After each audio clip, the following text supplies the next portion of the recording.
यहाँ पर लिखा है, हे यहोवा के भक्तों, उसका भजन गाओ और जिस पवित्र नाम से उसका स्मरण होता है उसका धन्यवाद करो, क्योंकि उसका क्रोध तो क्षण भर का होता है परंतु उसकी प्रतिज्ञा जीवन भर की होती है। कदाचित रात को रोना पड़े परंतु सवेरे आनंद पहुंचेगा। आमीन। मेरे प्यारे भाई बहनों, यहां पर दाऊद कह रहे हैं कि हे यहोवा के भक्तों, अगर विपत्तियों में पड़े हो, किसी तकलीफ में पड़े हो, तो उसका भजन गाओ, उसकी स्तुति करो, उसके पवित्र नाम को स्मरण करो, उसको धन्यवाद करो, क्योंकि उसका क्रोध क्षण भर का होता है।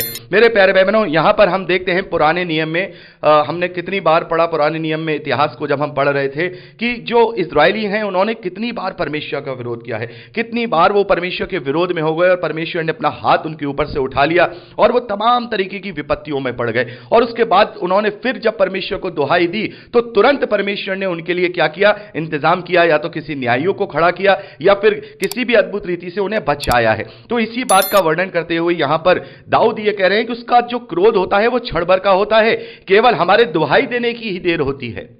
मेरे प्यारे भाई बहनों, जब हम परमेश्वर के विरोध में रहते हैं तब उसका क्रोध हमसे उतना ही रहता है जब तक हम उसको दुहाई नहीं देते या हम उसके पास जाना नहीं चाहते हैं, तब तक वो क्रोधित रहता है। वो ज्यादा समय नहीं लगाता अपने क्रोध को ठंडा करने के लिए। और बहुत ही अच्छा उदाहरण तो हम नए नियम में पढ़ते ही हैं, उस उड़ाऊ पुत्र का जो हम दृष्टांत पढ़ते हैं कि वो जो उड़ाऊ पुत्र था वो सब कुछ उड़ा करके आ गया और जब तक वो अपने पिता के पास आया तब उसके पिता ने उसका स्वागत किया। तो ऐसे ही हमारा स्वर्गीय पिता है जिसका क्रोध क्षण भर का होता है लेकिन उसकी प्रसन्नता जीवन भर होती है। यदि हम उसके साथ रहेंगे तो उसकी प्रसन्नता हमारे साथ जीवन भर होती रहेगी। और यहां लिखा है, कदाचित रात को रोना पड़े परंतु सवेरे आनंद जो है पहुंचेगा।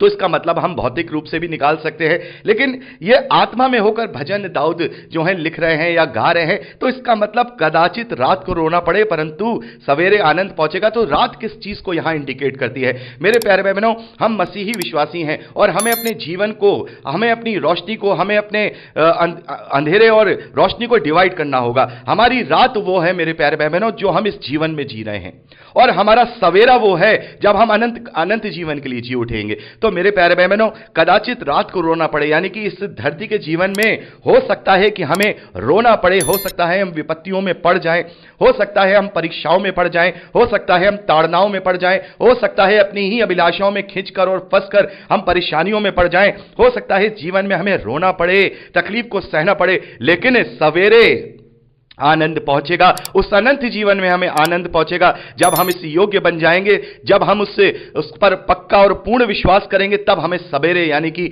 अनंत जीवन में बहुतायत का आनंद पहुंचने वाला है। और इसी बात को लेकर के पौलुस ने कहा है, हम बार बार इस बात का जिक्र करते हैं। पौलुस कहता है कि मैं समझता हूं कि आज के दुख और तकलीफें उस महिमा के आगे कुछ भी नहीं है जो हम पर प्रकट होने वाली है। तो मेरे प्यारे भाई बहनों, हम इसे फिजिकल ना लेकर के आत्मिक लें। इस जीवन भर में हो सकता है कि हमें रोना पड़े, लेकिन वो असली सवेरा जो अनंत जीवन का है उसमें ऐसे अनेक वीडियोस को देखने के लिए हमारे चैनल को सब्सक्राइब करें, बेल आइकॉन प्रेस करें और वीडियो को लाइक जरूर करें।